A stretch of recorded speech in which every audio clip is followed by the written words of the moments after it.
una say that they see in spirit. So why una don't see the people who said them up? They call gentle, call Butuzo and who and who. Why are you avoiding mentioning eye pencil? Because if there is anybody who will set this up, it may be eye pencil. And the point, you don't leave people when come up for their camp, go open in your own. They mention, say hey, disaster. What you consider gentle, consider disaster. Disaster day for gentle camp have been for B44 and eye pencil camp. Why you no one mention B44 and eye pencil? You go they mention gentle. Eh? Why you no mention B44 and eye pencil na gentle? Asari own don't face up. And the small time, just gradually, all the boys where they close to this eye pencil, now one, now all of them don't come off finish. Now gentle you can't mention. This is the genesis of unknown gunmen. Now, this is another chapter of the Aba Omahia Road, where Nigerian army rounded up our men, our youths. Line why up in the middle data. Like I told you, I escaped from this very scheme. Or maybe the mama won at the journey. But let me tell you something. This is the genesis. This is the genesis of unknown gunmen. My brother, feel free to extract all these my voice notes. Please, if you are visiting my YouTube channel for the first time, subscribe with us and turn on your notification button. Hello Biafrans, welcome to Magnetic Tricks TV. Good morning, good afternoon, good evening, depending on your time zone, your location, and wherever you are watching us from. Today being the 27th day of August 2026, where the team of Magnetic Tricks TV is bringing this news live and direct to you. Biafrans, is this not wonderful? This is so surprising. Imagine Udele is finally defending Gentle the Yahoo, Igwe Butuzo, and the rest of other commanders against eye pencil.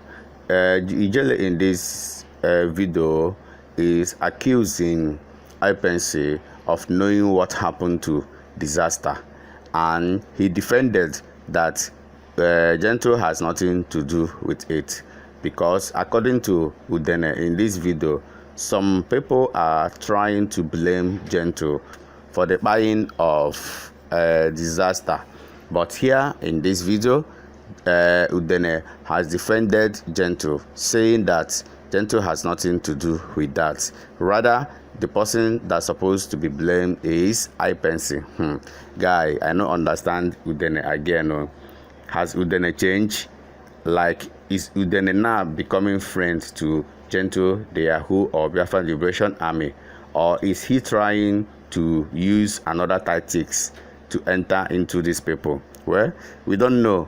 Let us discuss that in the comment section so that you guys will tell me exactly the plans of Udele.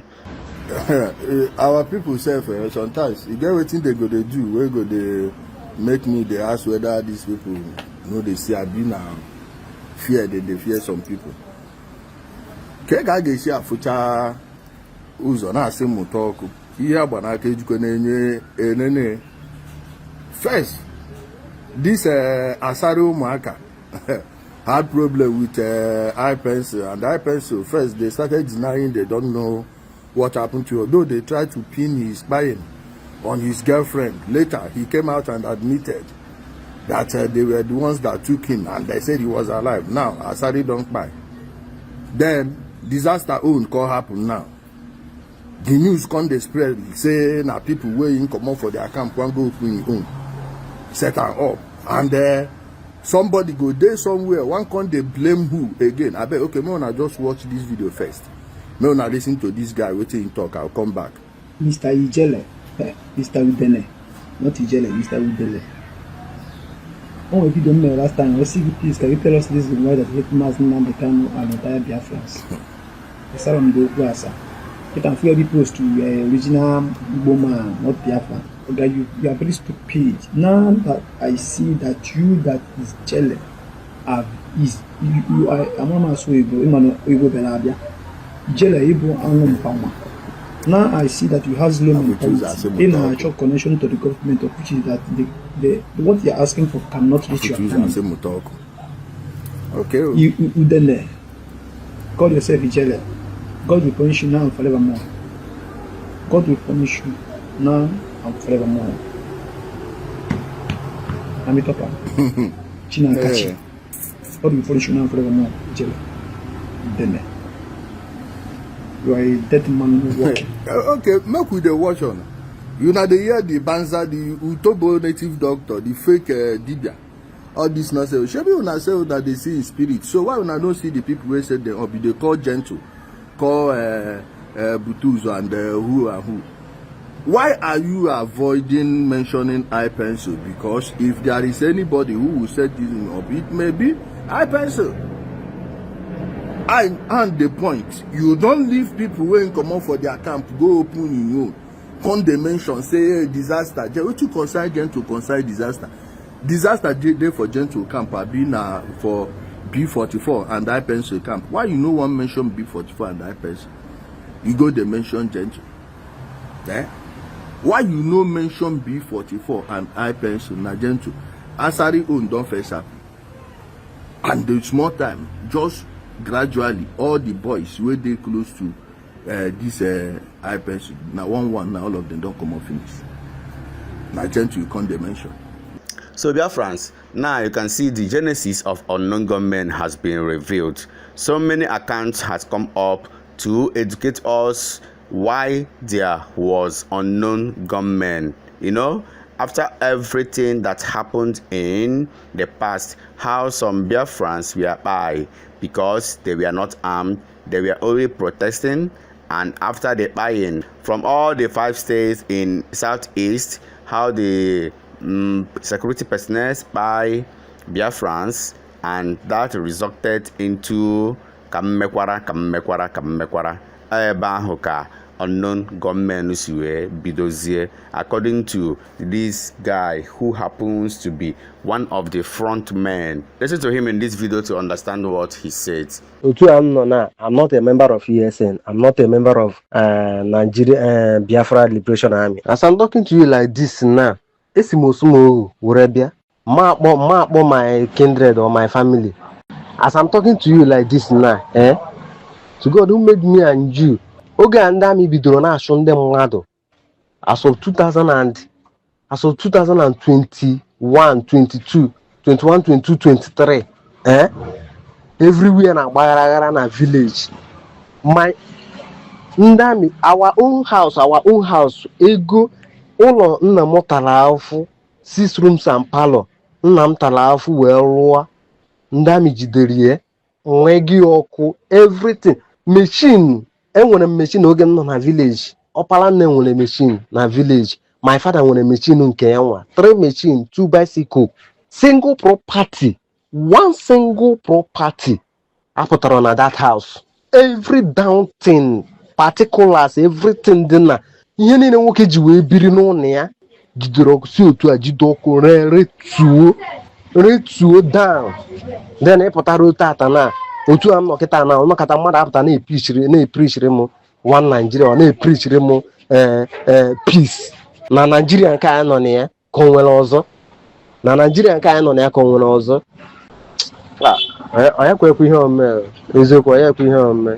The first ever massacre by Nigerian and police army Aba National High School. Then the next Hilos Batawala Army Hilos. The army didn't even do much. Batala. Most of the army only hunter bend their down, pull roll their triggers, hold roll their gun, shoulder level. Hunter bend it down, busy and they not on training ground. I'm telling you immediately. Anybody volunteer for an army bend to go down. The masses, everybody knows. Now it was we. Anybody volunteer. I was lucky. Man, right before my very eye, Ababu not less than 240 people. Now some of us in the bar also bani mafia. And I met her after 2-3 days. In those who have go, in the bulletin with it. Had a new mafia, non made the same school. Iye butere unknown gunmen. Come to recall again now. Iye butere about ESN and Yebute about Biafra Liberation Army, issue of Biafra in Kemsogodinia, and we are many, like Obuni Imara Ababia State, in the highest number of squad when it comes to followers of Nnamdi Kanu.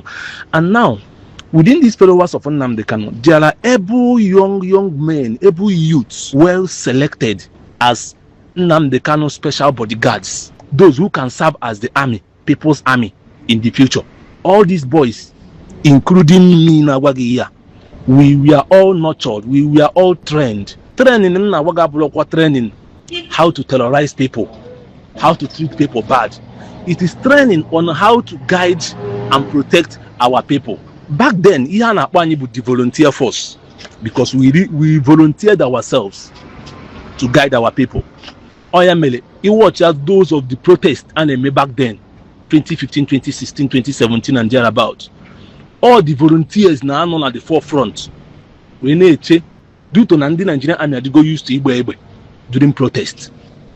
So we are the volunteers. We volunteered ourselves to die for our people, to defend the masses who are protesting.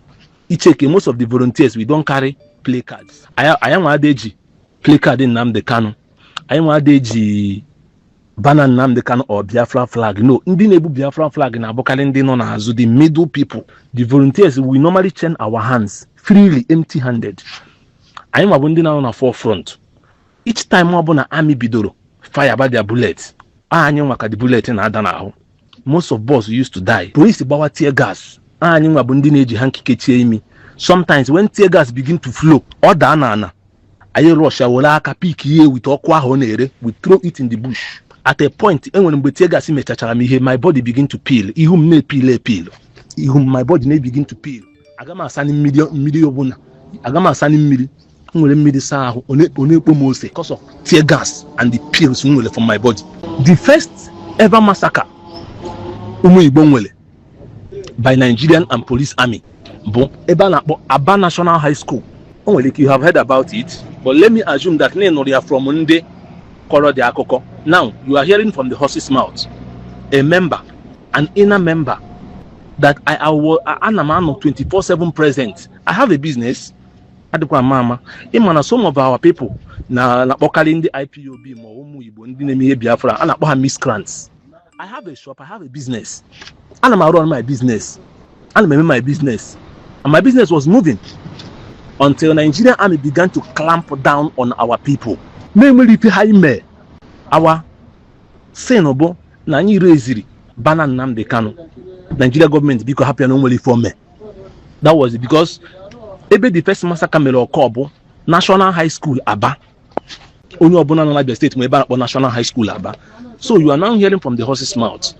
It happened around 9 o'clock in the morning. Like Emily called it a crusade program. So I must say the canopy even the Malgano to avoid the meeting oi. And you wabundi bus volunteer force. That is men. Not today. I'm telling you, this volunteer force now, Bundi Mechara now, currently resort to Biafra Liberation Army. I hope you are getting my point. And you Bundi volunteer want you to safeguard our people. And you remain on a national high school Aba to secure the environment, to tell our people no situation of things is weather.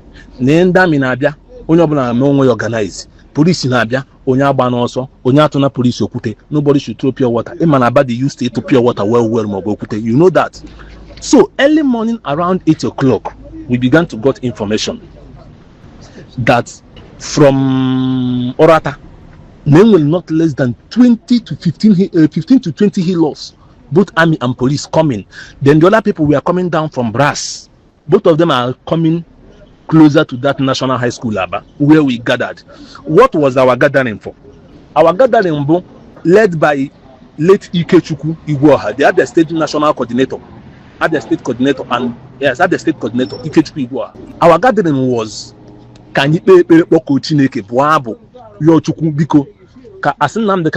first time court after 90 days.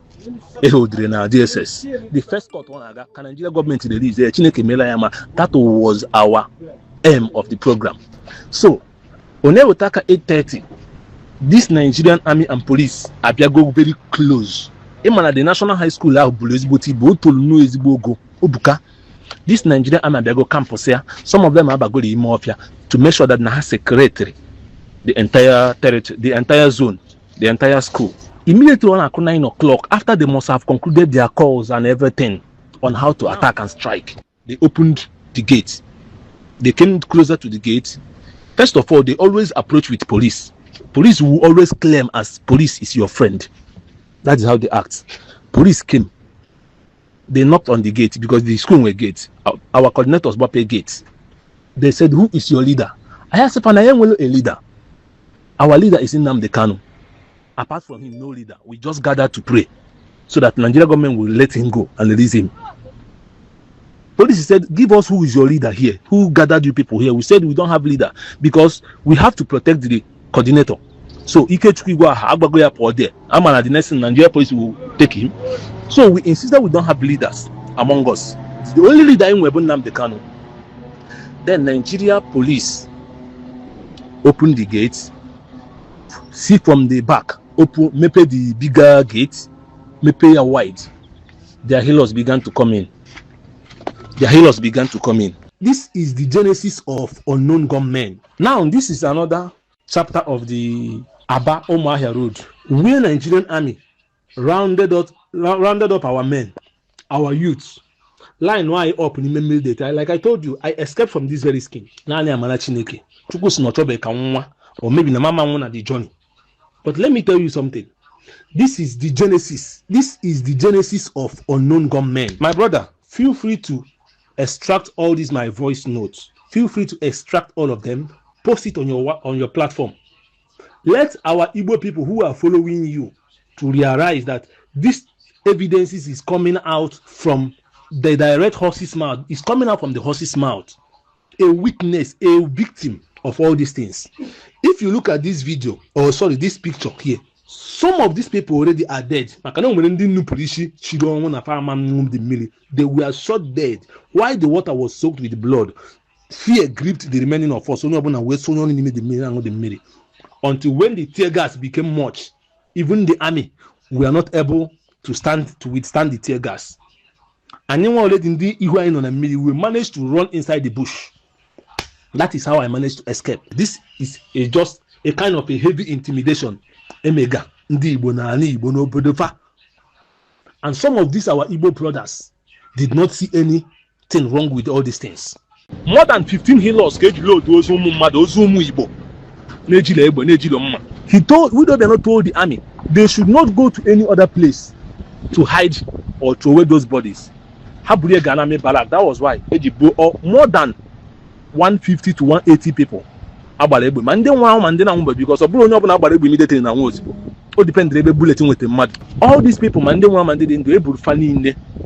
buba na army barrack n'Onitsha. Wele caterpillar guana n'ime army barrack just to make sure that na cover ya we wunye ozu umu Igbo mande nwara mande dị ndụ. Why some of them are still crying na yon army biko na faka dị ndụ. Ndị army were gallons of raw chemical eji eme ozu embalm ka ha ghara isi isi wee wa ma ndị dị ndụ ha wee kwụrụ ọtọ kpọnwa n'ime ini wee were aja cover afa. Ihe m na gwa gị 2016 30th May 2016 at Ekempo. Willie Obiano bụ the governor of Anambra State then. So in the morning of 30th, I chọrọ ka anyị march Zema assembly from Ekempo gbatawazie to ebe akpụrụ Ojukwu gwọngwọm na ebe a ka anyị ga-anọ salute Ojukwu wee kpee ekpere anyị onye ọbụla anaba. That was our intention, nothing more. But guess what? As early as that 29th May, n'abalị 29th May, the ordinary vigilante enwele, these people went left. Gawa Governor Willie Obiano see what happened. Willie Obiano sent soldiers to come and confirm. We realized that when the volunteer, I be a matter na soldiers be on mufti at the church, be a confirm more. I say okay, let's be on alert. We don't know what will happen next. If I'm not working, eluho extra 1 hour around 10-11 midnight. Nigerian army stormed that St. Edmund Catholic Church. Inside that St. Edmund Catholic Church, Ababu not less than 120 people. Now that inside that church, if you can remember, that's why in Nnamdi Kanu 2017, up from prison, he went to that St. Edmund Catholic Church because he was in prison and all those things was told to him. All those things. He went to that St. Edmund Catholic Church. Gani law down at the gate. The church. inside that St. Edmund Catholic Church, agbagburu not less than mmadụ 120, which na m na-agwa gị otu o si metụta m. Inside that St. Edmund Catholic Church, agbagburu my good friend, ezigbo afa ya bụ Ifeanyị Nnemeka, guy name ya afọ otutu ya gbawara. The guy na-alụ shoemaker na Aba, the guy na-alụ shoemaker na power line. Ihe ndị agwa gị, m na-agwa gị ihe onye na-eme, m na-agwa gị na some people na-eche na ndị IPOB ma ndị na-eme ihe Biafra na ha bụ miscreants, ihe ha na-akpa na nwere ife ha na-alụ. The guy was a shoemaker, o nwere ihe ọ na-alụ, but because na mmegbu na mkpagbu a na-akpagbu ndị Igbo, Nnamdi Kanu wee unite anyị wee pụta ka anyị kwutere ụmụnne anyị ọnụ anyị. Nigerian army kept on slaughtering our people. Now, cheta na m gwara gị na 240 were massacred at National High School Aba. Add it up with 120 something egburu on 29th night May 2016 na St. Edmund Catholic Church. Only amount to how many? On at almost 400, right?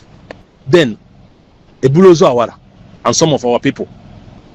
Abaka chenwe victim na all these things. Let me say it. Abaka we victims because I am a kind of population.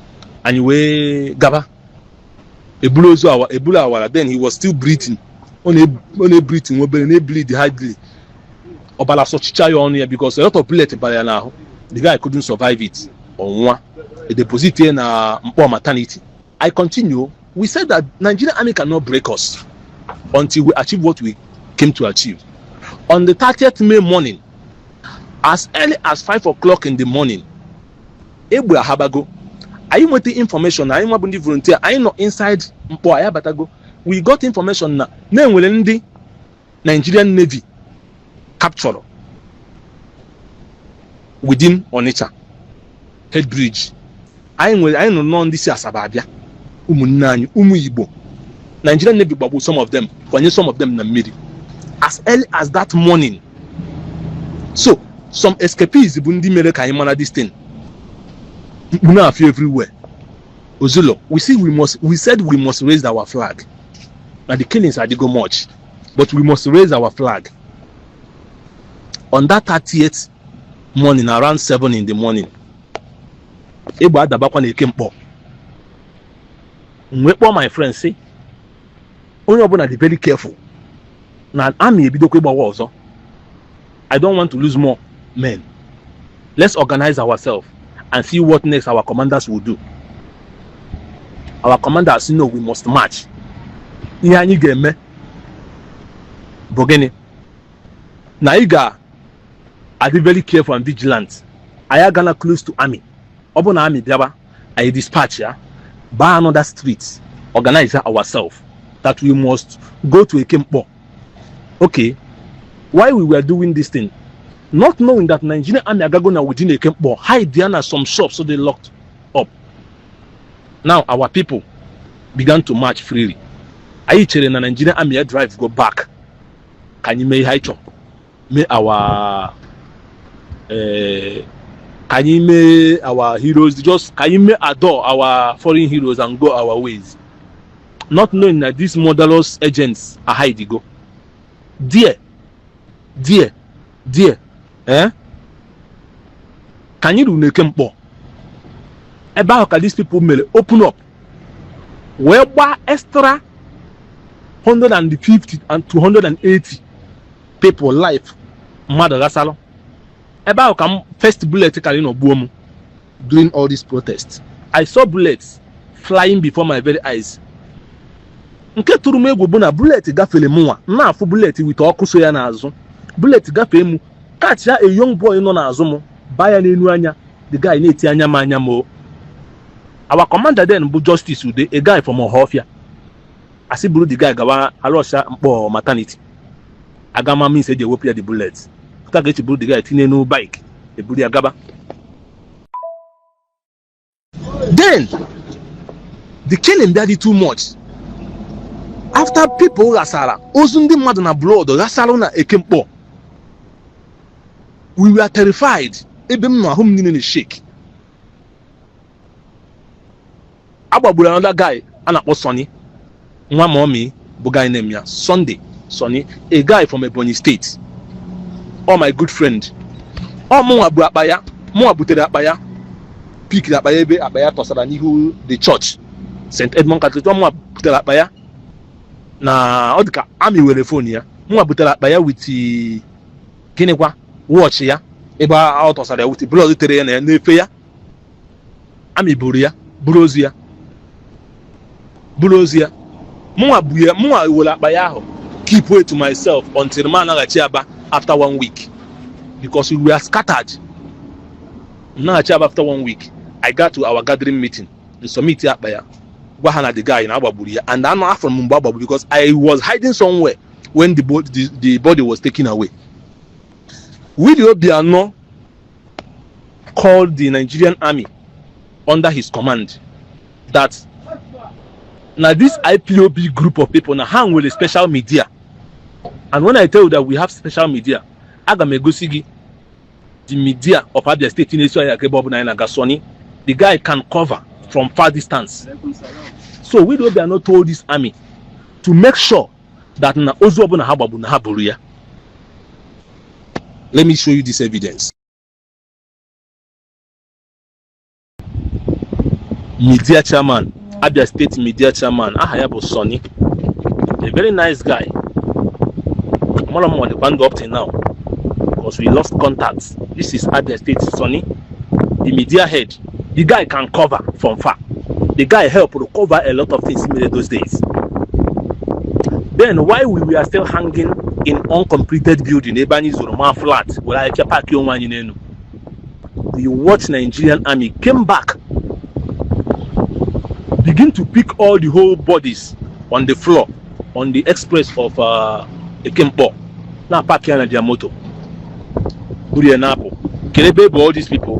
Remember I said 180 souls were massacred. More than 15 healers cage load those who those who Igbo. Nejile Igbo, Nejilo Mma. Ebe kabu no be no gwara Paburiega. Habu yewe gaba because we don't be nwetego information that na nke ndị amị gbagbu na Abia State ga tunye na Boro Pit na Asa. Na emechala on Biafra this IPOB media officers ga cover ya with the evidence. So he told not told the army they should not go to any other place to hide or throw away those bodies. Haburie Ganame Barak. That was why more than 150 to 180 people. Abalebe man den wa man den na mba because oburu onye obuna abalebe immediately na nwa ozigbo. O depend ebe bulletin wete mmadu. When the bulletin wete n'okwu, they were able to survive for the next 2-3 hours, which nebuga ho no they can survive. Kama court akwụkwọ ma ọkwa ya akwa ma ọgbajie eji ọkpụkpụ. When the bulletin wetere n'afọ nwete n'isi nwete n'obi nwete na score ha nwa instanta. All these people man den wa man den do eburu fa niile buba na army barrack n'Ọnịcha wele caterpillar gwana n'ime army barrack just to make sure that na cover ya wee wunye ozu ụmụ Igbo ma ndị nwụrụ anwụ ma ndị dị ndụ.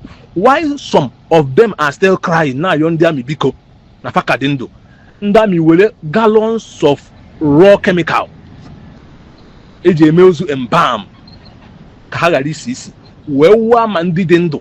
Now on this very picture ọmụ abịa anụghị efe jesi Real Madrid.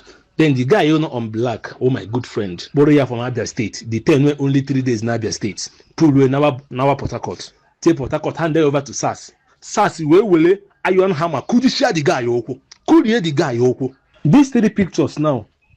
Yeah, I'm in a River State. When we cannot brag that River State have Biafra land. We never dragged with him.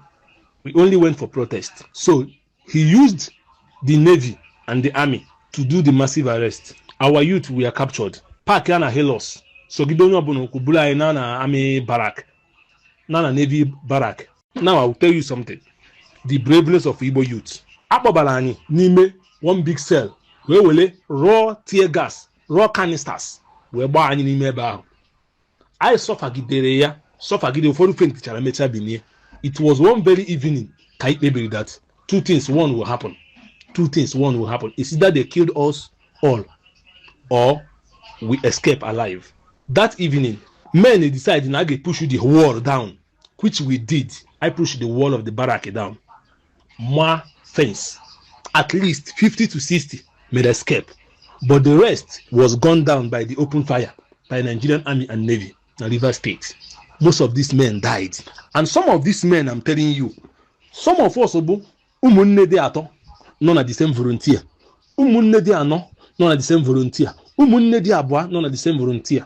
During all this massacre, enwere ndị egburu ụmụnne fa abụọ ọfọ abụọ, enwere ụmụnne dị atọ egburu abụọ ofu ofu, enwere ụmụnne dị anọ egburu atọ ofu ofu, enwere ụmụnne dị abụọ egburu ofu ofu. I hope you're getting me. Now, on this very picture, JC Real Madrid. Then the guy on black, oh my good friend, shop on printing. He's a printer. I set it up. Just like I told you. Due to it happened to be that now on a Nigerian army that it seems that these boys are Kachiga. This guy was set up. Emeka Ngochogo from Abia State. I set here up. After the SIM card here, trace here, matter no a printer kobo. Akpoya na phone sia no ngolola genye ko printer ihe ndị campaign. Naga kunye the advance na without account number. I send the other some amount of money na bank. Saga withdraw the money ko we bido. The guy went to bank. He sees a ATM machine here. Obanime bank or clear ya. A may arrest. Borrow ya from Abia State. The 10 were only 3 days in Abia State. Pull away now Port Harcourt.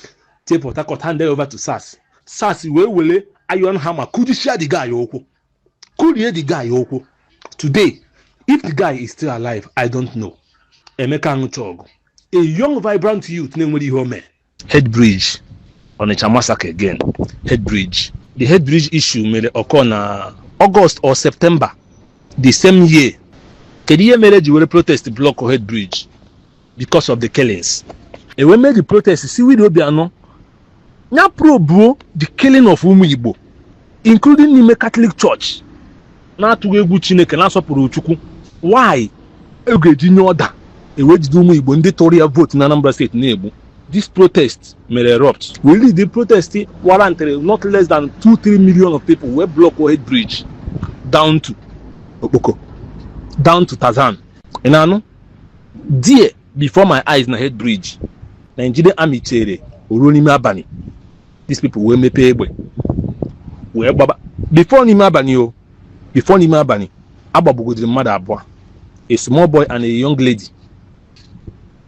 Then any muke, bullet wound we not back to Aba. I went not back to Aba. You get? But now the men attack, which I cannot account for. Can the show. The men attack, which I cannot account for. Bunima Abani. Because that head bridge I blocked until the following day. Nigerian army waited until in the night. They came to prove who they are. Now have a terrorist. They will have a slaughter Igbo. Some of them out of fear and running. Some of them jumped off from a head bridge. And these people never came back alive. Which I cannot give you the amount. The exact amount of people that lost their lives at head bridge on Icha. Igbos were massacred. Igbo were massacred. Now, I compile these numbers of people now. In a compile here, what that now? Betano bona honama. All these killings. Okwu Igbo, okwu munne mmadu, okwa umunne mmadu. Iwe na pile up n'obi ndi egbufo. Try to get my point. Iwe na pile up n'obi ndi egbufo. After I nagachiri. Especially we have our leaders, we connect our things very well. We are very organized. The killings are go much. We have our register. I return back to Aba. I know about the volunteers. I got me to information was passed to all the coordinators in Aba. From Aba, other states. Count your people, your zones, your registers, check numbers, and let's know how many people that we are missing. Only from Aba, was losing more than 1,400 people, both from zones and from our volunteer securities. After the register, I got through the registers, volunteering with the registers, zones with the registers. Ndị ọbụla compile numbers of the people missing in their zone, whom their number are no longer able to reach, and their family have not seen them, and nobody could be able to see or hear from them. These are the people we lost. Only in Aba, 1,400 and something people. Only in Aba. So, dear friends, now you can see that Oborobere heavy men in the past. So many of you that did not join this struggle at the initial time And now this guy is trying to draw your attention of how everything started, how there were serious spying of Biafrans from Imo, Anambra, Ebonyi, Enugu, Abia, you know, all right around buying until these guys gather morale and joined the ASN or Biafran Liberation Army and started, you know, name back. About Umuahia Road, road gbadara Umuahia Street before you went to Bakara. A place a na-akpọ Isiala. That Isiala nwere small army barrack there. All that place be here. Opposite that army barrack, only a very small swamp. Ima Otabadi Abawa na mmiri. Only a very small swamp no across the road, opposite the army barrack. Eba hobi here. Mmiri do there. Ima na mmiri. Only the familiar with Aba. Mmiri ada atata na Aba. Mmiri do in a particular place can even stay there until next to do mmiri next season Abia. This very day, on people from different states we are heading to Umuahia. Nnamdi Kanu say, enwere ndị ọcha, I don't know whether from you as no in the European Union send ndị ahụ. They were coming, they want to interview Nnamdi Kanu on this issue of Biafra of a thing. Nnamdi Kanu will say he want the massive crowd of Ndi Igbo to be present in Umuahia as so that time. There was one motor Aniba. Yeah, one big trailer Nebu cement, but it seems that no message go offload when about the Umuahia Road. Maybe on again Ugu. Well load for most summer can load from any myself could be the load bending mad. So me and some of the young men, we entered this trailer. The trailer was just direct moving until the trailer headed to that checkpoint. So me as a security person, I try to go aim how the environment in Ade or what will happen next. In sense here that the way the army camped in that front, now there may be danger. And say, my friend, let's come down. My friend insisted. Simba no we continued that journey. So before I now cross the first checkpoint, now headed to the middle point, Haibahano. Didn't can on as a block go. Where's everybody come down? My friend they managed to run. Abaye Boni Mafia. Obuno survivor, I can tell. All of us we are arrested. Before I say anybody na this mmiri. Before I say everybody by na this mmiri. Nigerian army did tear gas, Hana police. We wide the entire road. Everywhere turned to white. Everywhere turned to white.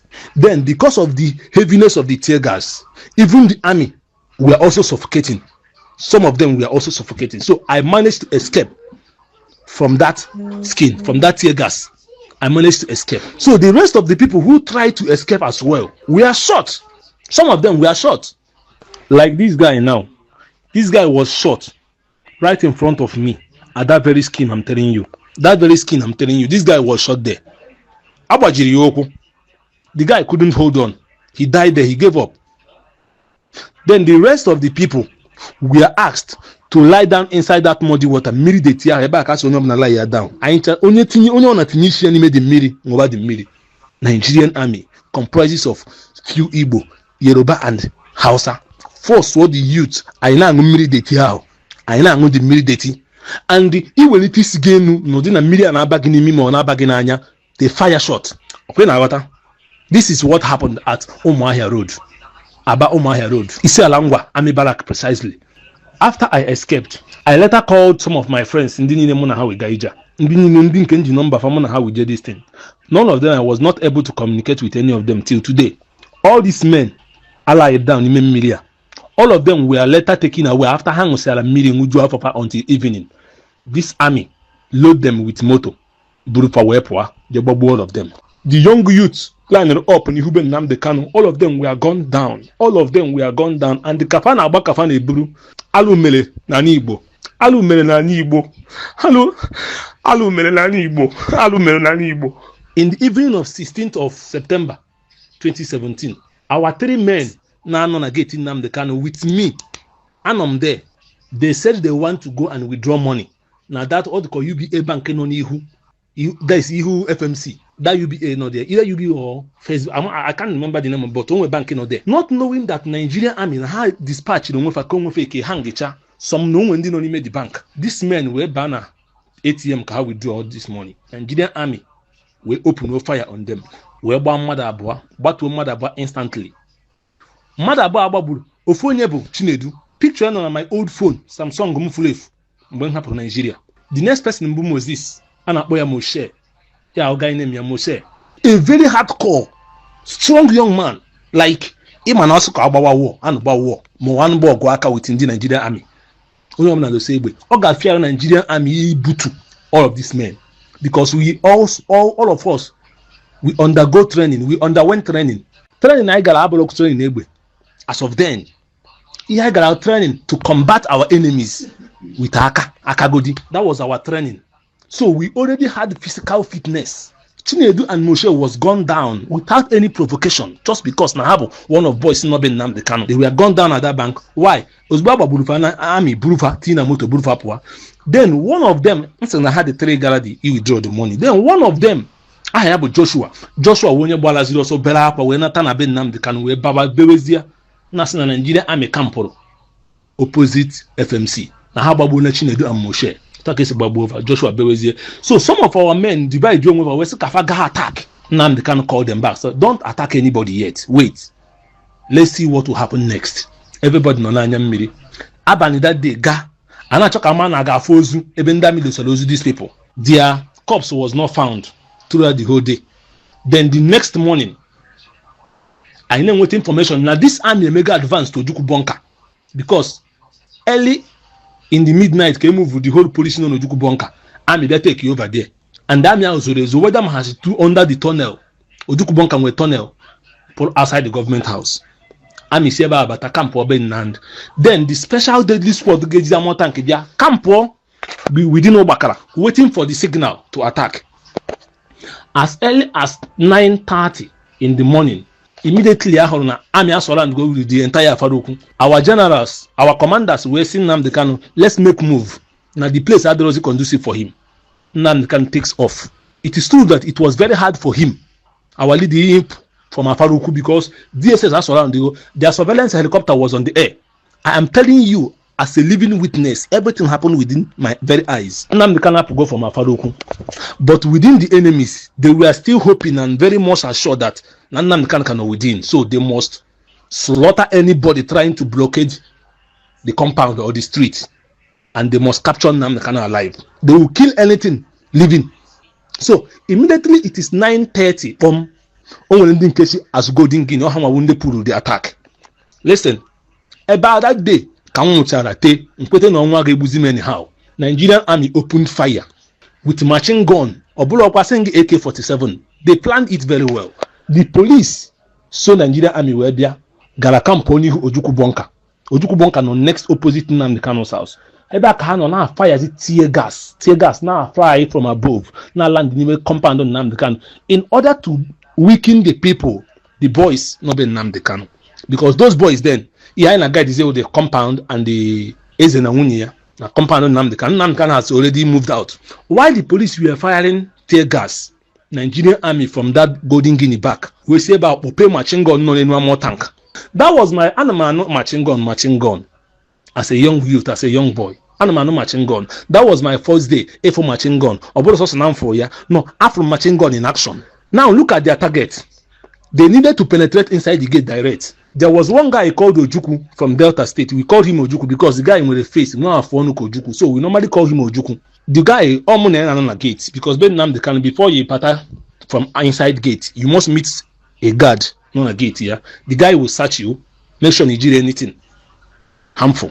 Then before he see the compound, we will checkmate you. More personally, so not at the inside gate.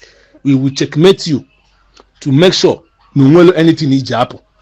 Now below your belongings. Are you getting me? Now, so the gate is open. I was talking with Ojuku. Immediately we hear signal. They are coming. Nigerian army opened fire on machine gun. AK-47. There are foot soldiers following the armor tank. The armor tank was just heading direct to the gate. Then the operator of the machine gun, the machine gun, mepe with direct. Bapagide the guy, and a Ojuku. Bapagide ebwe na ho. Alele.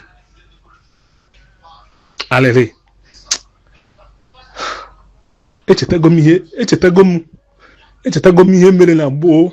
Echetagom ihe mere nu. agbara ya ka agbagbuo ya agbagbuo, mana ekene dịrị Chukwu na mgbọrọgwụ na mkpa akwụkwọ ndị Igbo ji wee jee ozi n'oge gboo. The guy kwadokwara onwe ya ọfụma. Eji egbe agbapagide n'ahụ gate. The boy couldn't die. Bullet couldn't penetrate. So the commander of that armor tank wee were the armor tank direct ka o supagide the guy na the gate. The guy jump the Diana flower. Diana flower nọ na gate Nnamdi Kanu. Due to the heat, the force the armor tank ji wee hit here, the gate. That gate, Munojukwu, that's the smaller gate. The madness near pass, Munojukwu Jiaka, the gate was forced to open. Immediately, the gate amepe. Nsojukwu locked the gate. The criminal terrorist in only new machine gun made the machine gun operate. Poped the machine gun direct to Ojukwu. Bopagido Ojukwu na the gate. If Ojukwu later died, I can't tell. And the force of the bullet Ojukwu closed the gate. Ojukwu left the gate and ran away. I was the last standing man who managed to lock the gate of Nnamdi Kanu's compound. I locked the gate from inside. Ndaberize na hold the gate. While the bullet from machine gun was busy hitting the gate at my back. All our boys, the young youths lining up in Ihube Nnamdi Kanu, all of them were gone down. All of them were gone down. And the kafana agba kafana eburu. Ka Nigerian army na agbabu kafana eburu. Etinye na their moto. Nnamdi Kanu na-ekwu na radio station that not only 28 men, 28 of his boys, Bundi Ababulo, only ndị enwetere n'ime the compound after ndị amị mechara penetrate ya, all ndị enwetere n'ime the compound ka ha gbagbulu. That was where the 28 members of his guards and the nkịtị ya a na-ekwu na radio station that na gbagbulu 28 of his men and his dog Jack. Ebe a ka esi nweta that figure. But outside the compound, more than 100 of youth were slaughtered by Nigerian army. And ha na-agbagbu ha na-eburu. Alụ mere na Igbo. Alụ mere na Igbo. Alụ mere na Igbo. Alụ mere na Igbo. So Biafrans, thank you everyone watching this video. Remember to subscribe to us, Magnetic Gist TV, for we remain the best. Let us interact in our comment section. Remember, in above everything, let there be peace in Biafra land. Let there be peace in Igbo land. Onye buru nwanne ya aburu odogwu. Kudoshiano.